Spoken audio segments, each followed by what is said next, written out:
my mentor, a guy who's been on me this entire time to stay focused, to keep up the good work, to make sure that we're doing what we can to continue to get people out to vote. And that is the man himself, the legend himself, the Morehouse grad himself, the pastor, the leader, Dr. Amos C. Brown. He's really involved in NAACP, Third Baptist Church in San Francisco. He was down and he has marched with Dr. King. He's one of the original people that actually had a class that where Dr. Martin Luther King Jr. was his professor at Morehouse. This man has been all around the world, all around the U.S., talking about voting, talking about why it's important. If you haven't heard of Dr. Brown, you should be Googling him now. With that being said, y'all should be jealous because I have the privilege and the honor to talk to this man nearly almost every day, an opportunity that is really not afforded to a lot of people. Just imagine if those who had the conversations with John Lewis and C.T. Vivian and Joseph Laurie, and this man is of that caliber as well. And so I'm honored to even be able to call this man a mentor, a friend, a father figure, Dr. Brown. So, Dr. Brown, you and I have had countless of conversations around voting. And I wanted to just have you talk a little bit to people who will be watching this just about where we've come from in voting and where we are now. Because we know 2020 is a very unprecedented year. Stuff has happened. I mean, there's been a lot going on. And we pray right now for those out in California where you're living with the wildfires that is going on. And so, can you tell us why voting is important, where we've come from, and where we are today? It's so important because racist, oppressive white folks have done everything they could, legally, through intimidation and violence, to keep us from voting. My teacher and friend, Dr. Martin Luther King, said, the shortest route to freedom is to the voting booth. Mm. And it's most unfortunate that many of the millennium generation who did not have the privilege I had to connect with Dr. King Yeah. at the tender age of 15 and to have sat at his feet at Morehouse. I never have forgotten what he said. The shortest route to freedom is the route to the voting booth. My first effort at real activism and engagement for social justice, it was all inspired by three unfortunate, brutal killings when I was 14 years old in Jackson, Mississippi. The first was when I picked up that newspaper, the Jackson Daily newspaper, and saw the story about Reverend George Washington Lee, who was president of the Belzoni, Mississippi branch of the NAACP and pastored several rural churches in the Mississippi Delta. Reverend George Washington Lee was murdered on May the 7th, 1955. He was on his way home from the store that he owned in Belzoni. And members of the Ku Klux Klan with shotgun blast, shot his jaw off, and he died before they could get him to the hospital. What was his crime? He would not take his wife, members of his church, and his name off of the voting booth. Wow. The voting book rather, in Humphreys County, Mississippi.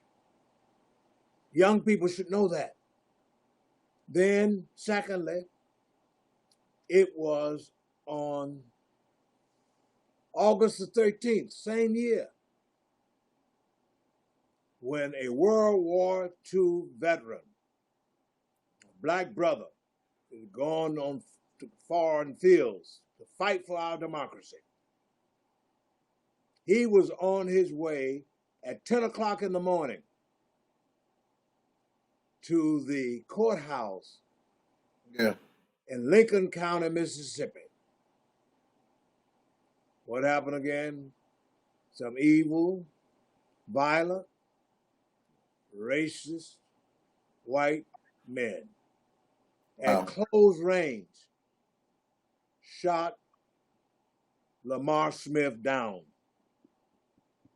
on the lawn of the courthouse. Lincoln County, the county named for Abraham Lincoln. Wow. Brookhaven, Mississippi. It's a major city there in that county. And the lady who's now in the U.S. Senate, the woman who was elected, who made the comment during the election, Cindy Hyde Smith. Yep. Made the comment that if there were a lynching, she'd attend. she'd be there on the front row. Yep. Now, it was rumored in the hood back then that it was her family that was complicit in the murder of Lamar Smith on August the 13th, 1955. So you see, that nonsense, that evil, that violence is still in her DNA. For it to come out of her mind, out of her brain, and still be in her psyche, to use that kind of terminology. Yeah. It shows how much the folks didn't want us to vote. So that's why we should, in respect for, in acknowledgement of the labors of those martyred souls, we should vote and not let anybody turn us around. Now, let me be specific and say, unfortunately, there are between 6 to 7 million African Americans who are eligible to vote who are not registered to vote in this nation. In California alone, there are over 250,000. Wow. In Mississippi, over 200,000. In Georgia, 400,000. I could go on and on giving out the statistics that we have too many from our community who are spitting on the graves of Dr. King, Lamar Smith, and Reverend George Washington Lee. So I hope that we can get some fire under our bellies and go and vote. For not to vote through our inertia and our inaction, we determine our dismal destiny. Even many young people don't understand. If you happen to get into some trouble and you have to go to court and there's arrangement for you to have a jury trial, even if you wanted to get justice, Mm-hmm. or even if you want to be set free through the fair vote of your jury. Mm-hmm. The only way you can have a jury made up of peers from your community is those people's names must be on the voting list. That's how a jury is chosen.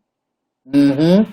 And I need not mention how voting determines who gets into office as public policy makers, to determine the quality of your schools, to determine whether or not your streets are paved or whether or not your lights are working, or you have sanitary conditions in your community.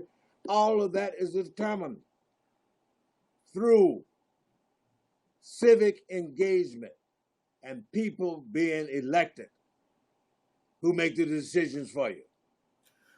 Dr. I Brown, think what do you say to people who say, Dr. Brown, I voted, but I still don't feel like anything has changed? What do you say to those folks? they didn't vote enough. You got to look at what was the margin of victory, Yeah. how many turned out. We have not had over about 40, 35, 40% of a turnout from the black community in the last 10 to 12 years. Wow. Only time that it went way up, shot up, maybe around 50% plus, was when Mr. Obama ran for Yep. president, In '08. Yep. right, in '08. But what happened? In 2010, we went to sleep. The euphoria was over. The excitement was over of a Yep. first black face being in the White House. We went to sleep at the wheel. And consequently, that reactionary, recalcitrant Congress was elected, that Yep. Republican controlled Congress, and consequently, with all of his intellect, with all of his character, his presence, his brilliance, Mr. Obama could not get more things done for black people because we sat in 2010, stayed at home. You got to be consistently involved in this effort. And as the old Negro song says, there's no discharge from this warfare. We got to be eternally vigilant and vote in every election. Vote every time there is an election up for your district attorney. Vote for your board of education. Vote for the governor. Vote for your council member or your supervisor, because those are the people who determine your destiny. And your destiny is not determined totally by God, but is also determined by what people do who happen to be governmental officials. Final thing, Dr. Brown, and then I'll let you go. What is your final thought, inspirational thought on where we are right now for people who are struggling with today's times? 2020 has been a rough year. 2020 has been a dark year for some. What would you say to them to lift their spirits? First of all, have a sense of history and know this is not the first time that times have been dark. Remember the inspiration for the composing of that poem and that song that later became Lift Every Voice and Sing. Mm. Is that line that says, when hope unborn had died, yet have our weary feet come to the place for which our fathers sighed. We have come over a way that with tears has been watered. We have come treading our path through the blood of the slaughter. You know, it goes on to say, we didn't stop though. There have been pandemics before. going back to the 4th century, but humankind rolled on. There was the pandemic of 1919. And I have right on my desk here that book by Eve Ewing, 1919. And you will discover that the same thing that's going on today happened back in 1919. There were race riots. Blacks who migrated from the South were even blamed for the violence. Lies were told. Alternative facts were uttered. This is not the first time that white folks lied, like this man Donald Trump lies, as they say in Mississippi, even though the truth was in his favor. Back there, they lied and said, we caused that virus. But the truth was that it was because of soldiers who had fought in World War I that this virus carried across this nation and other parts of the world. And in the midst of that pandemic, in Chicago, what happened? Those who left Mississippi, Alabama, and Georgia, South Carolina, going up north, thinking that they were going to Freedom's Land. But when they got to Chicago, there on the south side, within that 8-mile radius, they constricted us there without the resources of quality education, without the resources of health care, without the resources of safe and commodious housing. That was a setup. That was an incubation for violence. And that is also dealt with this theory that I'm giving you, this notion, in that book that was written by Golding entitled Lord of the Flies. And I would suggest that every young person would read that novel or see that movie.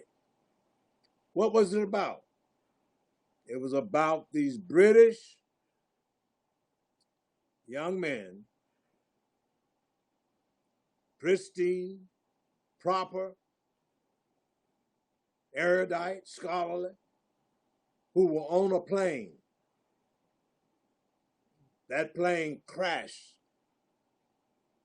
in the South Pacific. And the only survivors were the boys. The pilots were killed. And the story goes on that the longer that those boys were on that island by themselves, without resources, without discipline, without civilization, they devolved to becoming savages. And they almost annihilated each other before there was rescue. And they turned to worshiping the head of that pig who became the last means of nutrition, some meat to eat. What's the point? What's happening, Dr. Johnson, in your hometown is the fallout of denial of resources, and Black people are not innately criminal or violent. We create the conditions of violence. There is a violence of mind, a violence of public policy, a violence of neglect. And Donald Trump, none of his minions should open their mouth again and point a finger at Chicago with a spirit of derision and scorn. Wow. For they are the ones with their greedy selves who created the social political conditions for Chicago and all underserved urban communities to be violent. So I thank God for the opportunity of sharing. Thank you. Let's all keep in mind, if we really want peace, if we really want tranquility, we ought to do those things that lead to such. And what are they? To make sure that there is life, liberty, and the pursuit of happiness for all of God's children and not some children. For God didn't make no mistake when God made black folks. And young people need to look up, keep their heads high, and not listen to this nonsense of a Donald Trump who said that Africa was an S-hole. No, we haven't dwelled in a hole. We've been on the mountain, Yeah. fired for better things and greater things. And that's why even during slavery, they had a visions of better things to be. When they sang, over my head, I see beauty in the air. Over my head, I see glory in the air. There must be a God somewhere. So as long as we know that God is with us, and we need not be dismayed, whatever betide, but have the intestinal fortitude to fight on. And we keep on fighting, we will experience what the frogs experienced, who fell in a pail of milk. That old story was told to me by an old preacher in Mississippi, that during the days when people were making moonshine liquor in the South, it happened that in one of the stills, there was some milk. And these two frogs were jumping around the pail, and they fell into the milk. Frog A immediately went down and drowned because his spirit failed him. He lost. But Frog B kept on kicking. Something said to him, don't you stop. Don't you go the way of that crazy frog who died because he gave up. Keep on kicking. Yeah. And as he kicked and kicked for another 10 minutes, Waif came up. He kicked for another 10 minutes. Then a lump of butter coagulated. And the frog jumped on top of the butter and looked back at the dead frog and said, fool, if you had kept on kicking, you would have been alive like me. So let us keep on kicking. Yes, And sir. not let anybody break our spirit. With 10, we can win. If every one of us got 10 of our associates, our neighbors, our friends, our significant others to the polls, and if we don't go to the polls alone, go in groups, there is solidarity. There's power in the collective unit. We should not be rugged individualists. But when we go together and we keep on kicking, we can win. And Yes, victory will we be ours. yes we can. Dr. Brown, thank you so much. I love you, man. You are amazing. You are awesome. I can't wait. I can't wait till our next conversation. Thank you for doing this, and we will And as be. usual, Brother Johnson, we never end, we never talk unless there's two references. Yes, sir. You must get this book here, The Troubled Life of Peter Burnett. Of Peter, the troubled life of Peter Burnett. Troubled Life of Peter Burnett. Yeah.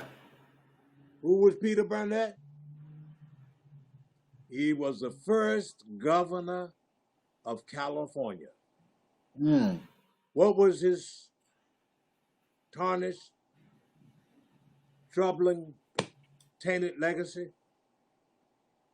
He was from Nashville, Tennessee. And back in the 1840s, he met up with the Mormons Thank God they changed their name. They got converted. They're better now. But he met with the Mormons in Independence, Missouri, when Joseph Smith was in that treason trial. And he led the first major wagon train westward over the Oregon Trail. But this man, I repeat, was an arch racist. And he got up to Oregon, where all this violence is going on now, and he established that town there called Germantown. Brother Johnson, his first official act of business was not how a log cabin should be built, not how a road should be built, but his ordinance was known as the Peter Burnett flogging law. What did it say? No black folks will be permitted to settle in this town. And if they are caught here, they will be beaten every 6 months until they left town.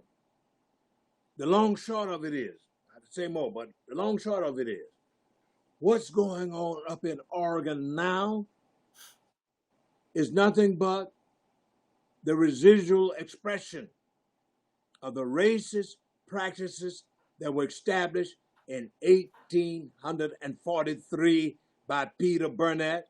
And that flogging law stayed on the books of Oregon until 1926. Wow. 1926. So it's in their DNA. And we need to shout to the high heavens. All of this violence that's going on up there and around this country in urban communities is not being initiated by black folks who are there peacefully with their allies. Yeah, it says 93% of them are peaceful.